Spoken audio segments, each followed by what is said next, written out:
नमस्कार, न्यूज 7 में आपका स्वागत है। आइए देखते हैं 12 मार्च 2026 की खास खबरें।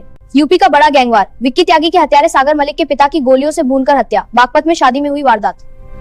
पश्चिमी उत्तर प्रदेश के अपराध जगत में मंगलवार की रात एक और खूनी वारदात में सनसनी फैला दी। बागपत के दोघट कस्बे में कुख्यात सागर मलिक के पिता विवेक उर्फ विक्की मलिक की ताबड़तोड़ गोलियां बरसाकर हत्या कर दी गई। मिली जानकारी के अनुसार शामली के बहावड़ी गांव निवासी 42 वर्षीय विवेक मलिक अपनी पत्नी और पूर्व प्रधान बबली के साथ दोघट में एक फार्म हाउस पर आयोजित शादी समारोह में बारात में शामिल होने आए थे। बताया जा रहा है कि रात करीब 1:30 बजे जब विवेक मलिक पार्किंग में अपनी कार के पास पहुंचे, तभी पहले से घात लगाए हमलावरों ने उन्हें घेर लिया। हमलावरों ने पहले दहशत फैलाने के लिए हवाई फायरिंग की और फिर विवेक मलिक पर ताबड़तोड़ गोलियां चला दी। अचानक चली गोलियों से फार्म हाउस में अफरा तफरी मच गई और लोग जान बचाकर इधर उधर भागने लगे।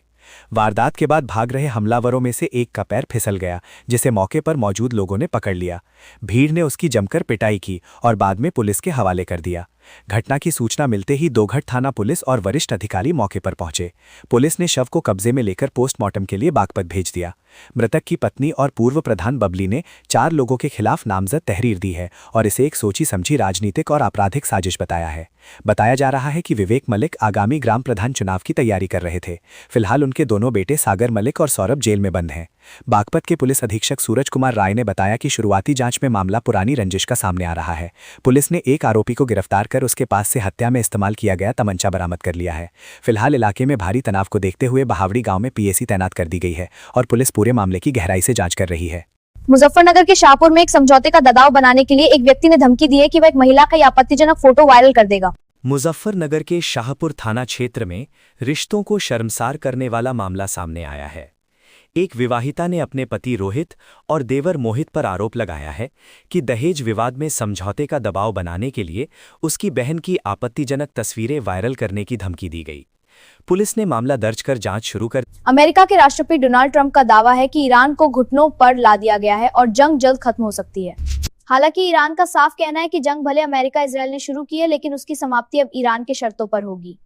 डोनाल्ड ट्रंप का दावा है कि अमेरिका की कार्रवाई से ईरान पर दबाव बढ़ गया है और मिडिल ईस्ट में चल रही जंग जल्द खत्म हो सकती है। लेकिन दूसरी तरफ ईरान का रुख बिल्कुल साफ है। मसूद पज़श्कियान ने कहा है कि भले ही युद्ध की शुरुआत यूनाइटेड स्टेट्स और इजराइल ने की हो, लेकिन इसका अंत अब ईरान की शर्तों पर ही होगा। उन्होंने साफ कहा कि शांति का रास्ता तभी निकलेगा जब ईरान के अधिकारों को स्वीकार किया जाएगा, युद्ध में हुए नुकसान की भरपाई की जाएगी और भविष्य में किसी भी आक्रामक कार्रवाई को रोकने के लिए मजबूत अंतर्राष्ट्रीय गारंटी दी जाएगी। पज़श्कियान ने सोशल मीडिया प्लेटफॉर्म एक्स पर यह भी कहा कि उन्होंने रूस और पाकिस्तान के नेताओं से बातचीत के दौरान क्षेत्र में शांति के लिए ईरान की प्रतिबद्धता दोहराई है। उनके मुताबिक स्थायी शांति तभी संभव है जब ईरान की शर्तों को गंभीरता से माना जाए। भारतीय विदेश मंत्री डॉक्टर जयशंकर और ईरानी विदेश मंत्री अब्बास आरागची के बीच उच्च स्तरीय कूटनीतिक बातचीत सफल रही। ईरान इजराइल जंग के बीच स्ट्रेट ऑफ होर्मुज में तनाव बढ़ गया है। हमलों और प्रतिबंधों के कारण कई विदेशी तेल टैंकरों की आवाजाही प्रभावित हुई और तेल की कीमतों में उछाल देखा गया।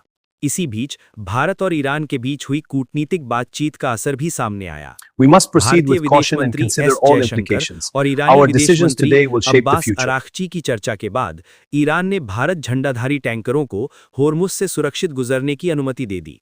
कूटनीतिक सहमति के बाद भारतीय टैंकर पुष्पक और परिमल सुरक्षित रूप से इस जलडमरू मध्य से गुजरते हुए देखे गए। हालांकि अमेरिका और उसके सहयोगी देशों के जहाज अभी भी हमलों और प्रतिबंधों के खतरे का सामना कर रहे हैं। ईरान ने साफ कहा है कि वो अमेरिका और उसके सहयोगियों के लिए तेल को होर्मुज से गुजरने नहीं देगा, जिससे साफ है कि ये जलडमरू मध्य अब वैश्विक ऊर्जा राजनीति का बड़ा रणनीतिक हथियार बन गया है।